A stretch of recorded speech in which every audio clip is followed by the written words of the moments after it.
Just in case you ever wondered what a Scottish summer was like, it was 22 degrees, flat cam 2 days ago, now we've got this. So in today's video, we're going to hit some shots into the wind, something that's really difficult to do and it can mess up your ball flight. So what should you do when it's windy? We're going to hit some punch shots from trees, plugged lies, and a few others, so stick around until the end of the video. So here we have our wonderful August weather in Scotland. So obviously the difficulty about this shot is it's a 20-30 mile an hour wind into you, and what that wind does is it exaggerates anything that happens. If we hit that ball with an open face, you're going to get a lot of curve from left to right, vice versa. So obviously when we're playing this shot, we don't want a really high spin rate. That's going to get your ball going up into the air. It's not going to go very far. So in order to take spin off, we're going to have to swing nice and easy. So into the breeze, swing with ease. Also, what we're going to do to bring that flight down a little bit, we're not going for ball forwards. We're going to bring it back in the stance ever so slightly, and swing speed here is key. We're going to swing about 70% of the normal speed. So it's nice and smooth, backing through, not trying to hit the ball the furthest, we're just trying to get the ball under control. So it's straight into the wind here, and we're going to swing nice and easy. Woo! This is wild.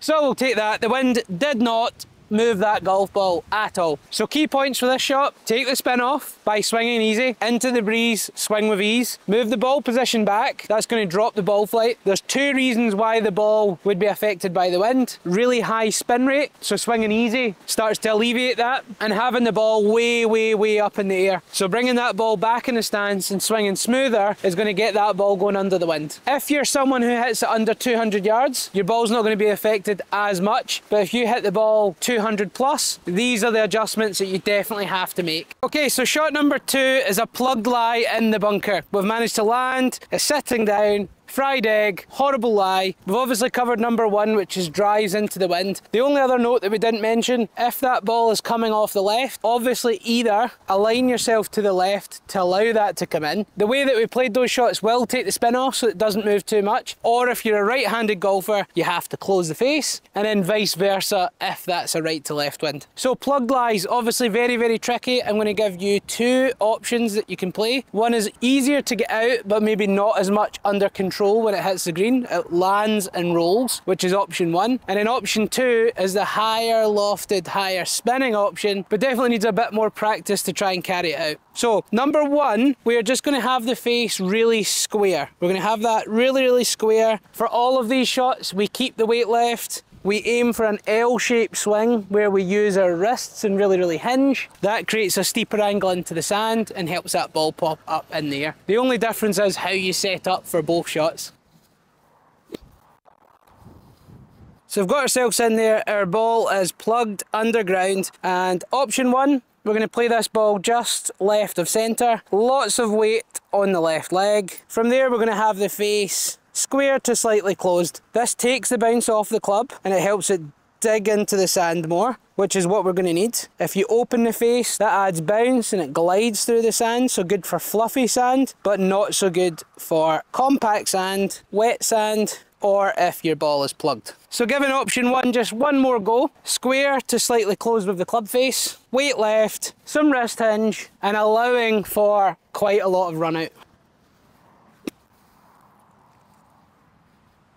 So option number 2, a little bit different, much higher lofted option. It's going to get you a bit more spin, definitely requires a bit more practice, but you're going to set the face open or really open, and you're going to have to hinge your wrists and feel that you drive the handle forward. So you're almost thinking about forward shaft lean as you rotate your body. The open face is going to create lots of loft, which is going to help you get some spin, but then the shaft lean and drive means that the club's still going to dig a little bit. So much higher ball flight, but it's slightly more difficult. So difference being with this one, we are going to do the opposite. We're going to set the face quite open, maybe even line up the heel towards the ball, and you're needing to swing more across the ball with a bit more handle drive than normal. Most bunker shots you would release the club head past the hands, but in this scenario we want the handle to lead a little bit more, keeping the loft on the club, keeping that face pointing up towards the sky, and that's going to help you get plenty of height from this plugged lie. Let's give option number 2 a go. So we're going to set up equally enough. We're going to have a lot of weight on the left leg, face open, hosel lines up with the ball, hinge up, swing a little bit more left and a little bit more diggy than what we normally would.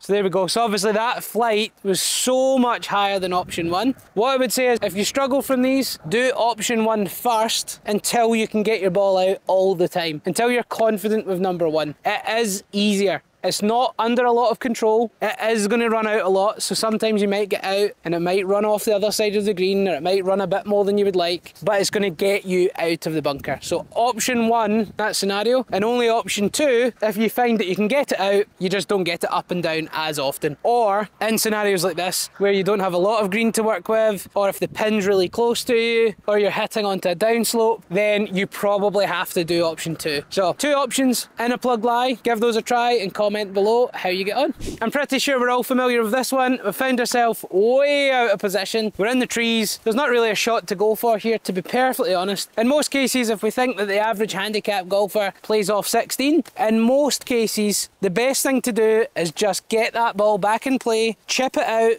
especially in this scenario, heavy rough. Just take out your wedge, take a conservative line, get that ball back on the fairway, and make sure it's only really 1 penalty shot rather than racking up a high number. In terms of going for any gaps when you're in amongst the trees, as a general rule of thumb, only pick something if you think you can hit it 7 out of 10 times. So if you see a small gap and go, do you know what, I could maybe get a 7-iron through there, back in the stands, punch it out. Only do it if you think, if you were practicing that shot and you hit 10 shots, can you do it 7 times? If not, just chip that ball out, get it back into play. So from here, we're really just going to chip it to the side. We've got an obstacle behind us, we've got an obstruction in front. So in that scenario, we want to try and chip it out.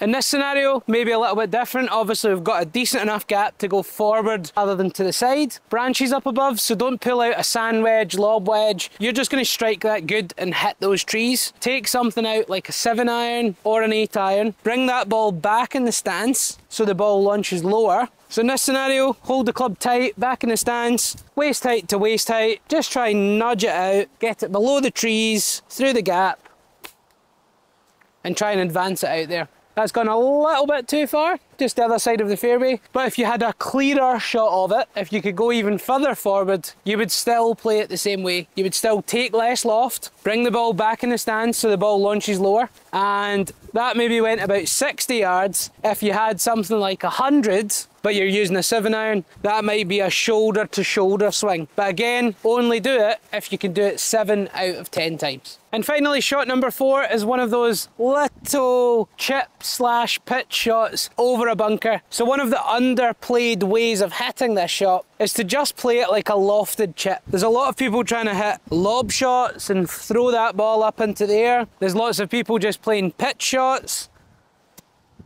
But actually one of the easiest things that you can do is just play a lofted chip. There's less things that can go wrong. It's an easier shot in my opinion, especially in this scenario where there's actually quite a bit of space beyond the bunker. This is when you can use a lofted chip. It definitely is much easier. So the differences being, I've got a 54 degree, so it's going to give us enough height and enough spin that the ball can stop quite quick. I'm going to preset the face ever so slightly open. I'm going to come down the grip and I'm going to stand closer to the ball because this is a chip shot. That's going to get this left forearm and left wrist nice and flat. It's not going to be sitting too low. And then from there, it's not a lot of wrist hinge. It's more of a sort of body rotation back and through. A pendulum swing. So this Y shape down the arms and down the club, we are going to keep that Y shape back and through. Ball position is going to go slightly right of centre for a right-handed golfer. Weight is very much going to be on the left-hand side. And for there, face open with a lofted club, weight to the left, lofted chip. It's going to feel a bit more toed down than normal.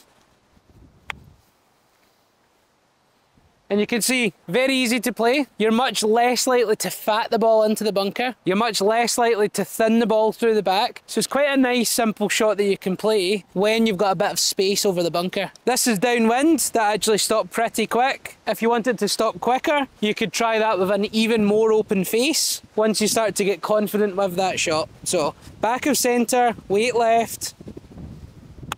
Keep that Y shape. That's going to stop a little bit quicker because the face was more open. But again, we're chipping downwind, 30-mile-an-hour wind today. Thanks, Scottish summer. But they are stopping. Obviously, if you want it to go even higher and stop even quicker, you can use more loft. I'm using 54. You could easily use a 58 degree or a 60. But this shot is really easy when there's space. So again, face open, toe down. Keep that Y shape, back and through.